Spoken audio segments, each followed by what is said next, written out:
cuantitativas y las talasemias. Eso muchas veces hay que como que verlo para aprender, para saber realmente de qué va, pero vamos a tratar de hacer un compendio de ustedes sepan la técnica y saber cuándo se utiliza y más o menos cómo lo interpretamos. Vamos a tratar de hacer eso en 42 diapositivas. Entonces, tenemos estas hemoglobinopatías que ya hemos estudiado aquí, ya lo estudiamos en el laboratorio, que hay algunas que son cualitativas, ¿ok? Cualitativas, depende de la característica básica de la hemoglobina, y otras son cuantitativas que depende de la síntesis de la globina de la hemoglobina en sí. Todas son hereditarias, todas se dan como alteración de alguna genética de alguna de sus cadenas. Entonces, la consecuencia de esta mutación genética son alteraciones de las características estructurales, como son hemoglobinopatía, o la disminución variable, porque puede ser unilateral, bilateral, cuádruple, de esta síntesis de las cadenas, de cada una de las cadenas. Cuando son estructurales, tenemos las hemoglobinopatías estructurales, que son la hemoglobinopatía S, por ejemplo, la E, la D, y todas esas cosas, y las cuantitativas, que son la síntesis de las cadenas, que son las talasemias.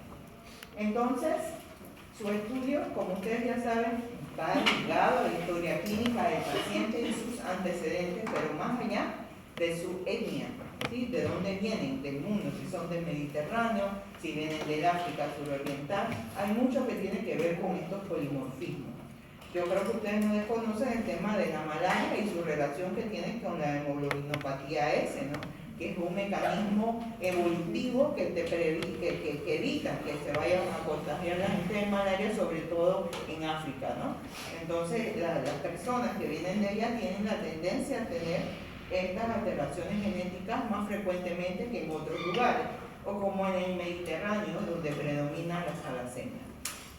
Entonces, ustedes saben que el mundo se mueve de allá hasta acá, está la gente de África, ya está en Francia, si han ido en Francia, si hay gente del Congo por allá, también hay gente de Centroamérica que se muda a España, por ejemplo, a Europa, a la vieja Europa. Entonces, esas cosas que no se veían antes en esos ciertos lugares, ahora se están viendo. Por eso es que es tan importante conocer cómo se han movido y cómo se diagnostican estas cosas a nivel genético y clínico.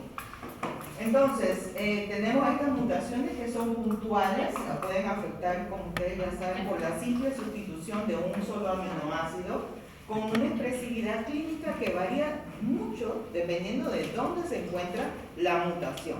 ¿Sí? Hay mutaciones que son superficiales, en donde yo voy a encontrar mucha más expresividad clínica, y mutaciones que son más internas, en donde el paciente puede tener una característica de una expresividad silente. Por ejemplo, cuando las mutaciones son a nivel del bolsillo del hemo.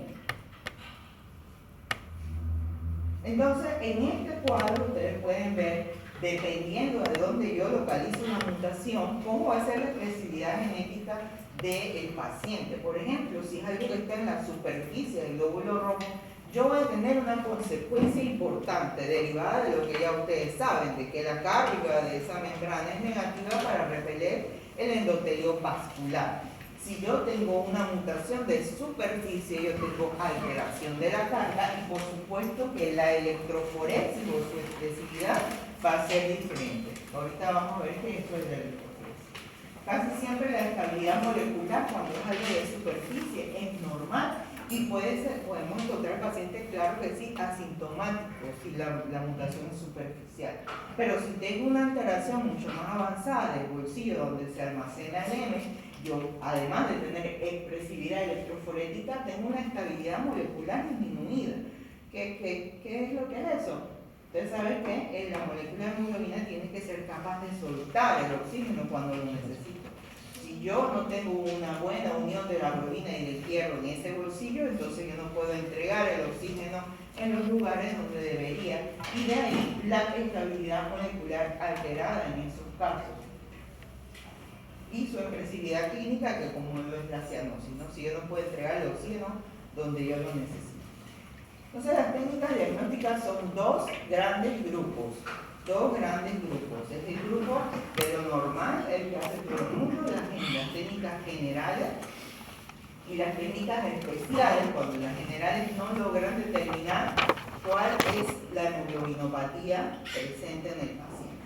En general, casi siempre va a tener las técnicas que dependen de la carga de la membrana del glóbulo rojo, y las especiales puede hacer cuantificación selectiva de cada una de las cadenas de hemoglobina. Me voy a ayudar con una técnica que ustedes ya conocen, que es la PCR.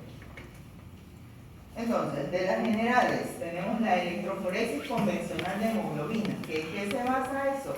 Se basa en que, bueno, el glóbulo rojo tiene una carga, ¿no? Tiene una carga en su superficie. Yo pongo un soporte cargado positivo y negativamente, y las moléculas con carga negativa van a ser atraídas hacia el lado catiónico, y las moléculas con carga positiva van a ir hacia el lado aniónico. Es una cuestión como de batería, pues vamos, los polos opuestos se atraen, dicho así. Las diferentes hemoglobinas, cada una, la A, la A2, la F, como todas las proteínas del plasma, tienen cargas diferentes. Y además de cargas, tienen peso molecular diferente. Entonces, ¿qué significa que tengan cargas diferentes? Que una van a ir para allá y otras para acá. Eso es básico. Y la otra es que el peso molecular va a hacer que una se desplace más rápido y otra se desplace más lento. Eso se comprende, ¿no?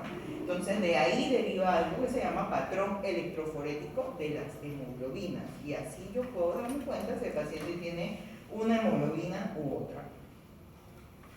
Esto es lo que les decía de las cargas. Una molécula grande, una proteína grande de hemoglobina, una característica grande, pesada, va a migrar mucho más lento que una molécula pequeña hacia el lado catiónico del soporte que yo estoy utilizando. Entonces, casi siempre vamos a tener algo que se llama un amortiguador, que va a ser el soporte.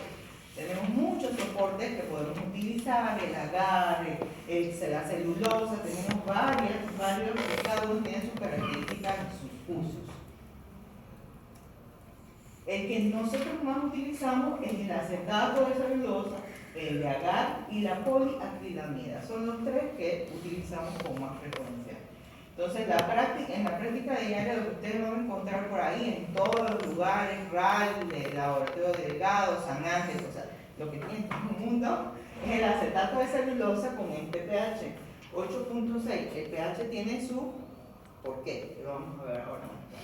Entonces, él es homogéneo, no absorbente, tiene una resistencia mecánica, ¿sí? Porque como eso usted comprende que es líquido, si es una cosa como el papel, pues se perdió de información en 2 minutos. Así que él tiene un soporte para que yo lo pueda manipular y yo lo pueda llevar de un lado a otro, ¿no? Entonces, por eso es que se utiliza. Tenemos dos tipos de electroforesis. Tenemos la electroforesis A6, que es la electroforesis de pH ácido, y la electroforesis A8, que es la electroforesis a pH básico. Entonces, en el 6 podemos casi todos los tipos de hemoglobinopatía dar con el diagnóstico de aquí, ¿sí? Cuando tenemos cargas, por ejemplo, hemoglobinas que se parecen bastante, hemoglobinas similares, cuando nosotros tenemos el pH a 8.6, casi siempre migra al mismo nivel una u otra. Si yo quiero diferenciar si es una hemoglobina u otra, entonces yo bajo el pH, ¿ok? De salida voy a utilizar 8.6, pero si me queda la duda de todavía si el paciente tiene una hemoglobina u otra, yo bajo el pH y ahí puedo encontrar diferencias entre una hemoglobina u otra. ¿Cuáles son esas hemoglobinas que comparten corridas electroforéticas similares en pH de 8.6? La A2, la C, la B y la D. Y la utilizo para diferenciar estas hemoglobinas de la hemoglobinopatía S. Es decir, que si yo pregunto, ¿cómo usted va a hacer para diferenciar una hemoglobina D de una hemoglobina S? Yo utilizo electroforesis a pH ácido de 6. Cualquiera de estas hemoglobinas la diferencia de la hemoglobina S. ¿Por qué son tan parecidas? Porque comparten la misma carga, porque tienen una sustitución en el mismo aminoácido. ¿Ok? Tenemos este que es el agar ácido. Yo la puedo utilizar, como ya les dije, este es el pH-AC, para separar esas hemoglobinas S de estas tres hemoglobinas, ¿no?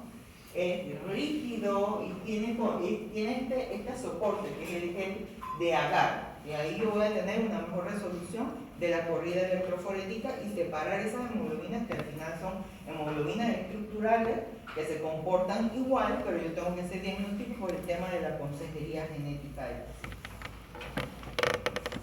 En el pH alcalino que yo voy a ver, tengo que tener en cuenta que mi corrida electroforética normal, que es esta, es una corrida electroforética, yo tengo tres fracciones, una grandota, que es la mayor parte de la hemoglobina del adulto, que es la hemoglobina A. Tengo una porción chiquita, o sea, la que más se desplaza es la hemoglobina grande, la porción A. Tengo una porción menos densa, que es la hemoglobina 2, y una porción que no es hemoglobina, ¿no? Esta porción es anhidrasa carbónica. Son los tres componentes normales de una corrida electroforética en pH alcalino 8.6, que ustedes deben saber. Si yo hago una corrida de un cordón umbilical, por ejemplo, detrás de esta hemoglobina A, yo voy a encontrar hemoglobina fetal. En esos casos puedo encontrar como una bandita aquí detrás de la hemoglobina A. Y en otros casos también en la mujer embarazada, en los primer trimestre, porque hay hemoglobina circulante que puede ser encontrada en esos niveles. Entonces, yo casi siempre en todas las alteraciones cuantitativas voy a encontrar alteraciones y aumento entre la parte de A2 y fetal. ¿Por qué? Porque no voy a tener una hemoglobina normal. La hemoglobina normal es hemoglobina A1 o A simplemente. Si yo tengo una alteración cuantitativa, voy a comenzar a ver otras cargas, otras bandas electroforéticas, casi siempre van a estar dadas por la hemoglobina A2, en el caso de la beta-talasemias o de hemoglobina fetal, que es la hemoglobina que se eleva cuando el paciente tiene, por ejemplo, trepanocitosis. ¿Ok? Entonces, todas las hemoglobinopatías estructurales, ¿sí?, que modifican esa carga superficial, son detectadas por esta técnica. Eso es lo que quiere decir la diapositiva. Si yo tengo una hemoglobinopatía estructural, yo la voy a detectar por una electroforesis de pH alcalino. Pero si yo tengo una hemoglobinopatía que no es estructural, es decir, hemoglobina inestable, como metahemoglobina, tal, todas esas hemoglobinas inestables, yo no voy a poder hacer el diagnóstico aquí. ¿Por qué? Porque esas hemoglobinas todas son A1, todas son A. Entonces yo no voy a tener una diferencia en la corrida electroforética. Nunca puedo hacer diagnóstico de hemoglobinas inestables con una electroforesis a pH alcalino. ¿Se entiende por qué? Porque todas son A2. La cosa es allá dentro en las alteraciones del bolsillo de la hemoglobina y de cómo suelta o interactúa o da la afinidad de esto al tejido. No es estructural, no es algo de la carga, por eso no corren en ese soporte. Ok, entonces esta electroforesis a pH ácido, que es el otro tipo, como ya les mencioné, es la que se utiliza para diferenciar la S del resto de las otras hemoglobinopatías estructurales. Ok, tengo un principio que es la electrofocalización, que es una técnica de enfoque, ¿no? Se ve por el isoelectroenfoque y va a separar las moléculas en función del punto isoeléctrico. ¿Qué es el punto isoeléctrico? Pues es aquella carga en donde yo me desplazo hasta que el pH sea cero, hasta tener un pH neutro. La molécula no se desplaza más porque llegó a su pH neutro. Hay características de las hemoglobinas donde no va a migrar si yo llego a esta carga eléctrica global nula. Y también diagnostica hemoglobinopatía SS, D, E y C.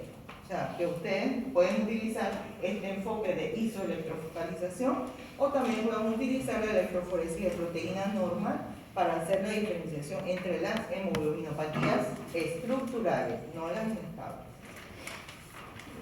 Otra cosa que tienen que hacer es medir la porción de la hemoglobina A2. Ustedes pueden verlo visualmente en una electroforesis. Así que el grandote es la hemoglobina A, viene una detrás que es la A2 y viene una chiquitita que es la anhidrasa carbónica.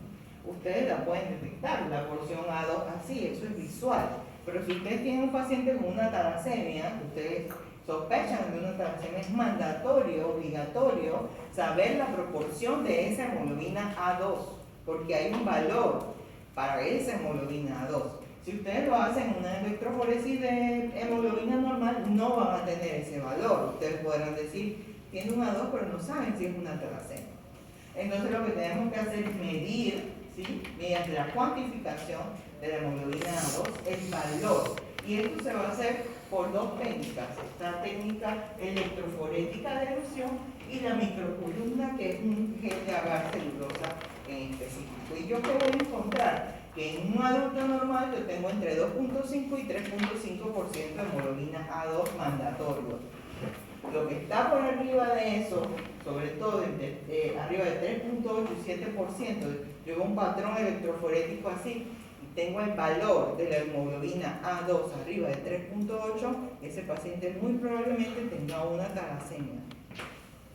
¿Qué tipo de talasemia va a tener ese paciente si tiene aumento de hemoglobina A2? Ni idea. ¿O qué tipo de talasemia no puede tener ese paciente? Pues yo puedo hacer el diagnóstico de todas las talasemias beta por este mecanismo. Porque las talasemias beta, digo, si tú no tienes beta, ¿qué tienes? Alfa, por supuesto, alfa. Y si tienes alfa, no puedes tener talasemia alfa. ¿Vale? ¿Por qué sacar aquí como? Cuéntame qué. O sea, si no tiene beta, tiene alfa. Y si tiene alfa, no tiene. La hemoglobina A2, ¿sí?, es hemoglobina A. ¿Sí? Así que el paciente no puede tener alfa-talasemia. Si yo tengo aumento de A2, yo debo tener una talasemia beta. Ahora sí más claro. Ahora sí. Debo tener una talasemia beta. No puedo tener. Por este método, es decir, yo vengo y veo una anemia microcítica heterogénea regenerativa en un hemograma. Hago el hierro está normal o está elevado. Hago la ferritina y está elevada. Ese paciente no tiene déficit de hierro. El siguiente paso es pedir una electroforesis de hemoglobina. La corrida electroforética se ve un poquito más aumentada la región alfa. Cuando voy a medir y cuantificar la porción A2, veo que tiene 4%. Eso es diagnóstico de talasemia beta. ¿Ok? Talasemia beta. No puedo hacer el diagnóstico de talasemias alfa en una electroforesis de corrida. ¿Por qué? Porque no puedo medir otra hemoglobina, otra cadena de hemoglobina en esa corrida electroforética. ¿Está enredado todavía? ¿No? ¿Sí? ¿Está claro? ¿Ahí está claro? Bueno, seguimos entonces. Es lo que dice aquí. La alfa-talasemia, por ejemplo, el paciente, si usted ve un patrón electroforético normal, no significa que el paciente no pueda tener una talasemia. Viene el siguiente paso, descartar talasemia alfa. ¿Sí? Si yo veo aumento de A2, no hay problema, ya que el paciente tiene una talasemia beta. Pero si yo veo un patrón normal, sigo viendo anemia, o de repente hemoglobina de 12, pero con 56 de BCM, hierro normal o elevado, ferritina en 1000, el paciente tiene una talasemia, entonces tengo que ir a una prueba especial. Estamos en la prueba general.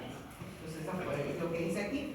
Por ejemplo, la NEPOR, que yo tengo en la NEPOR, tengo una hemoglobina alfa y la cadena que es no alfa, entonces tengo combinación de beta y delta, tiene beta y delta. Eso no se va a ver en una corrida electroforética.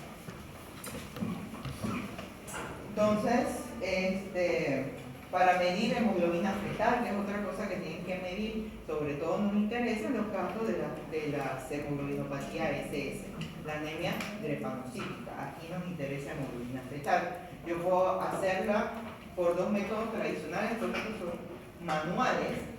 Puedo hacer una desnaturalización alcalina o puedo hacer una elusión ácida. Esos son los nombres de las técnicas. Ni bien que van a saber que si el buffer, el tampón, nada de eso. Esas son las técnicas que utilizamos para la hemoglobina fetal. Entonces, hemoglobina fetal aumentada, yo voy a encontrarlo en estos tres escenarios. Una muestra única de cordón umbilical, porque eso es el que tiene el recién nacido, en la hemoglobinopatía S, porque eso es lo que protege al paciente del ciclado, y en la sangre circulante de la mujer embarazada en los primeros trimestres, donde hay sangre fetal. Es importante a veces también, si yo creo que el paciente tiene no una hemoglobinopatía, por ejemplo, estructural, sino algo que tiene que ver con, más allá, ¿no? O sea, las cuestiones físico-químicas de la hemoglobina, ver si hay estabilidad molecular de hemoglobina. ¿Qué es eso de estabilidad molecular? Que cuando yo pongo la hemoglobina en un estado desoxigenado, la hemoglobina no me precipite, ¿sí? Entonces, hay estos estados donde la molécula no se desnaturaliza en presencia de las condiciones de temperatura, agentes químicos, esa es la hemoglobina normal.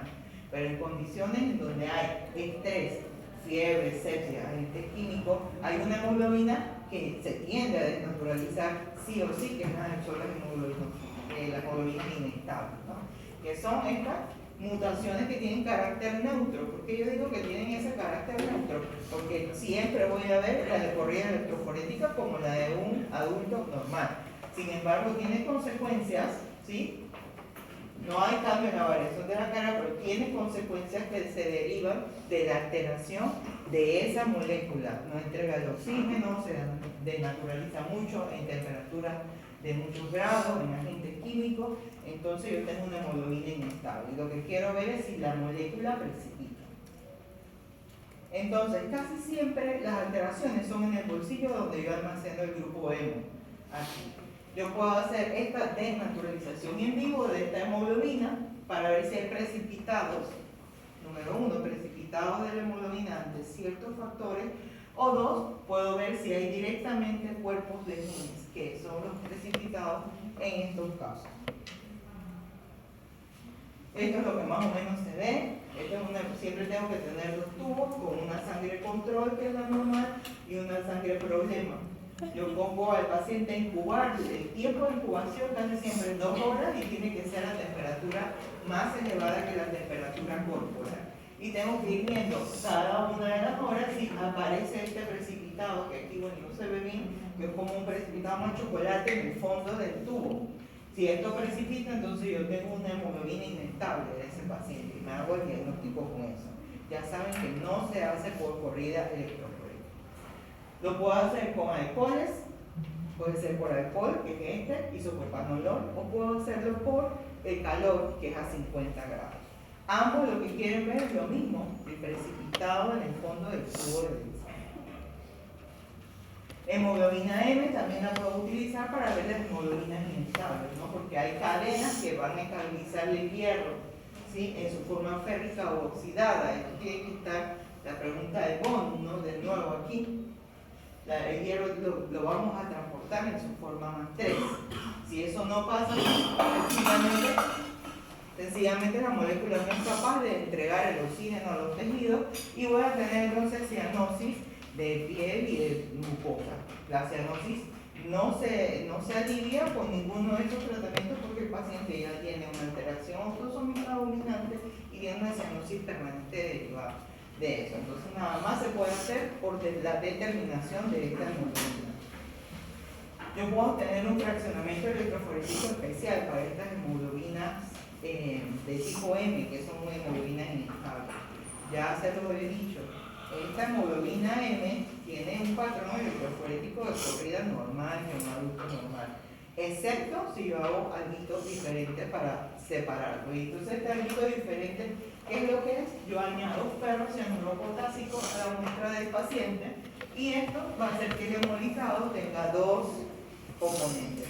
Va a tener la hemoglobina normal, que es la de A, y va a tener por detrás una hemoglobina M en el corrido electroforético. La misma cosa, es una electroforesis, sencillamente que yo trato las células y el hemolizado con ese ferrocianuro potásico en esa concentración.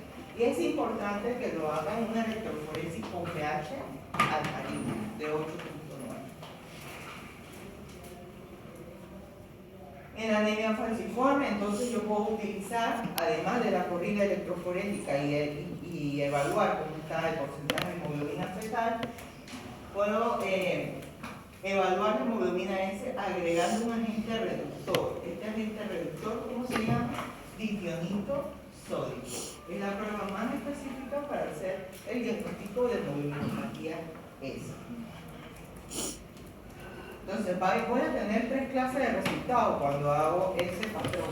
¿Qué es lo que voy a ver? Puedo tener un sobrenadante rojo con un precipitado blanco en el fondo que me dice que es normal. ¿Por qué normal? Porque el agente reductor se va al fondo, ese es el precipitado blanco. O puedo tener algo rosado, que es la mezcla del agente reductor con el precipitado de hemoglobina, que me dice que hay un portador heterocigoto. O puedo tener encima el reductor, arriba, el reductor no deja pasar la hemoglobina, que me indica que hay insolubilidad. ¿Ok? ¿Por qué insolubilidad? Porque el colorante del paciente no deja pasar el agente reductor. Si es soluble, me voy al fondo. Si es insoluble, yo me quedo rosado por ahí. Y si es más o menos soluble, entonces yo voy a tenerlo. ¿Ya? Entonces, de las técnicas diagnósticas específicas, yo tengo que saber que además de la estructura y los cambios de carga, yo puedo tener alteraciones que van más allá, que son moleculares, genéticas y proteicas. ¿Ok? Entonces, para tener ese diagnóstico preciso, por ejemplo, ya les dije que las talasemias alfa no pueden ser diagnosticadas por esas vías convencionales, entonces, además del diagnóstico clínico y del escrutinio neonatal, yo tengo que hacer unas pruebas que son un poquito más sensibles. Y estas pruebas no son nada del otro mundo. Número uno es utilizar cargas eléctricas mucho más especiales y la otra es utilizar la reacción de la cadena de polimerasa. Si yo quiero descartar una talasemia alfa, yo voy a hacer una medición de PCR del gen de la alfa-globina. Y para eso nosotros tenemos cebadores especiales, porque ya sabemos la medida, ¿sí?, de cuántas kilobases tiene ese gen de alfa-globina y tenemos el sitio del promotor. Entonces, esta técnica que se llama inmunocromatografía líquida de alta resolución se inventó hace mucho tiempo, desde los 80, y ya ha reemplazado la electroforesis convencional. Y entonces, ¿para qué? Para poder hacer el diagnóstico entre la hemoglobinopatía S y las otras hemoglobinopatías estructurales de una manera más rápida, porque esto lo mide de forma automática, te da los valores, ¿sí? En vez de hacer un patrón del que te haga, te dice, bueno, tenemos tanto por ciento de hemoglobina A, tenemos tanto por ciento de hemoglobina D, porque cada una tiene su carga eléctrica diferente, y ese es el principio. Cada una con una carga eléctrica, ya se sabe en el patrón, la máquina es como una computadora y te dice, entonces, ya te dice, el paciente tiene hemoglobinopatía D, el paciente tiene hemoglobinopatía C. Y no se hace en todos los laboratorios, nada más hay 2 laboratorios en este país que hacen ese tipo de diagnóstico. Los otros tienen que ser llevados fuera del país. Pero todos públicos. ¿Ah? Públicos. Sí, públicos. ¿Cuáles son? No voy a decirlo. No, los públicos, no tenemos públicos en la Caja de Seguro Social y en Santo Tomás. Ellos son los que hacen esto. Es decir, que en el centro de salud de por allá de... No, Guaraní. No, Guaraní. No, Guaraní. No es por nada, porque yo ustedes se ofenden. No es por nada. Escuchen, no es por no lo vean. Es porque allá no se hace. Además que esto tiene que ser hecho por alguien especializado, ¿sí? Tiene que ser alguien que vea las longitudes de onda, que sepa calibrar la máquina. Calibrar la máquina de estos aparatos demora entre 1 hora y media. Es lo primero que hay que hacer cuando llegamos al laboratorio. Calibrar la máquina, ¿para qué? Para que no se pierdan las longitudes de onda del espectrofotómetro. Entonces no se hace en cualquier laboratorio. Entonces, ¿yo qué voy a ver aquí? Voy a ver valores de hemoglobina A2 y los niveles de hemoglobina S. Entonces, esto aquí es bien sensible para detectar los diferentes rasgos talasémicos beta. Las talasemias son enfermedades heterogéneas, no hay una sola talasemia. Hay talasemia menor, hay talasemias mayores, hay talasemias con hemoglobina delta, y están los tetrámeros. Entonces, este es el patrón que ustedes van a encontrar en el caso clínico. Miren que estos 4 son los importantes. Esta acá no se lo explica, porque esta acá no la estoy explicando. Las que expliqué fueron las beta-talasemias en la parte de teoría. Entonces, ¿qué es lo que voy a preguntar? Voy a poner aquí a alguien con un caso clínico que tiene una hemólisis joven y que va a tener en la interpretación de los resultados de la electroforesis por inmunocromatografía líquida encontramos 80% de hemoglobina fetal, por ejemplo, y ustedes van a decir que es una beta-talasemia homocigosa. Ese cuadro es importante. Tenemos también electroforesis capilares. Electroforesis capilares es más de lo mismo, sencillamente que son sistemas, por decirlo así, automatizados para hacerlo, diferentes sistemas. La institución compra sencillamente la que le da la gana, que es más barata y la que el técnico sepa utilizar mejor. Pero en teoría es lo mismo. El análisis se puede hacer hemolizado, sedimentado, centrifugado o lavado, ¿sí? No es indispensable lavar los rojos. Todas estas técnicas requieren, ustedes no lo van, en otras materias de repente se lo dicen, pero uno tiene que tener, saca la muestra del paciente y tiene que lavar esos eritrocitos con solución salina. ¿Por qué? Porque pueden tener pegadas otras sustancias. Por ejemplo, si el paciente tiene colesterol elevado, eso cambia la carga del glóbulo rojo.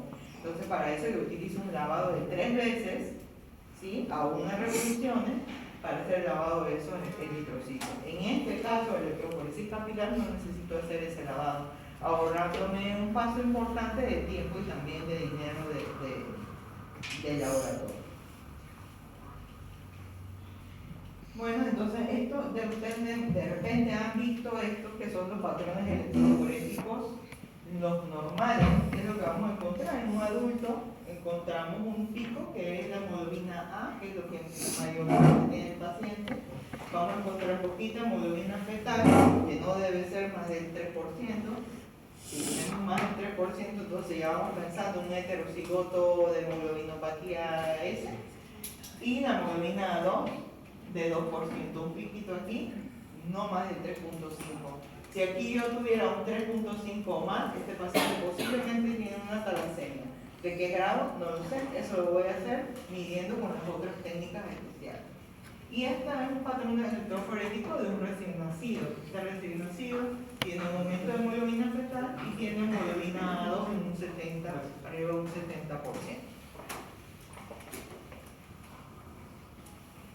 Ok, de esta manera la electroforesis capilar, ustedes pueden, se utiliza mucho para descartar los rasgos talasémicos.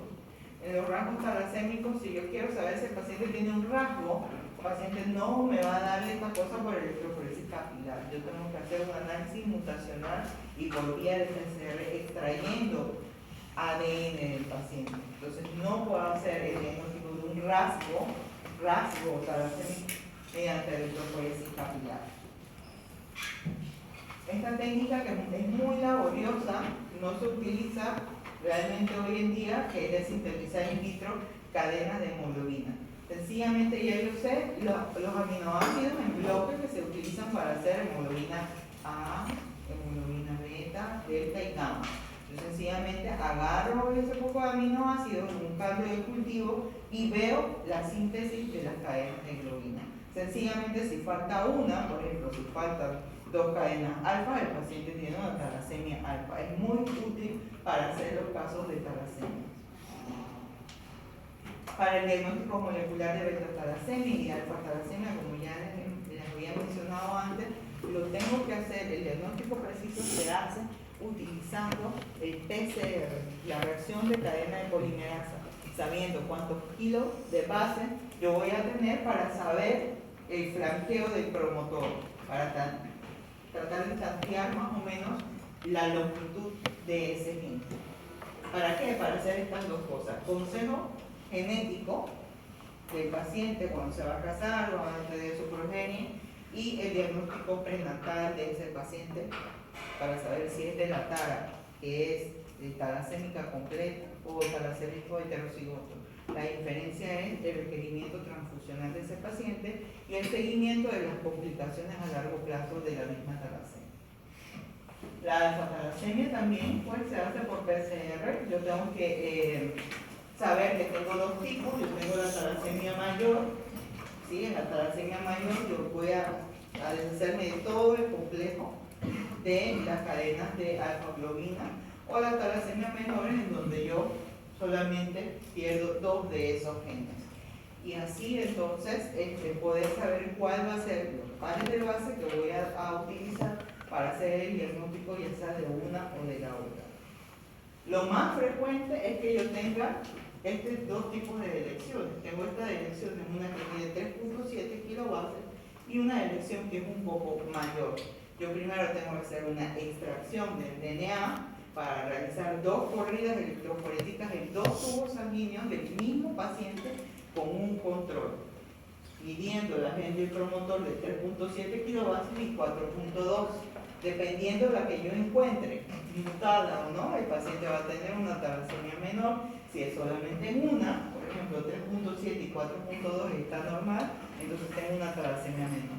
Pero si tengo una disminución de estas kilobases por igual, entonces yo tengo una talasemia mayor que implica los cuantos menos. ¿Preguntas?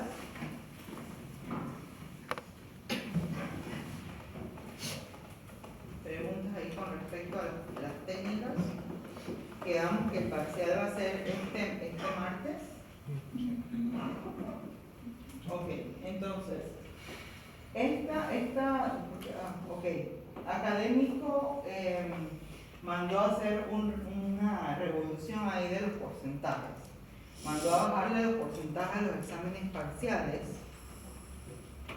¿sí? Porque nosotros tenemos las asignaciones, el foro, que es el foro del 10%. Entonces parece que ahí no cabían unos porcentajes y hubo que hacer esos ajustes. De manera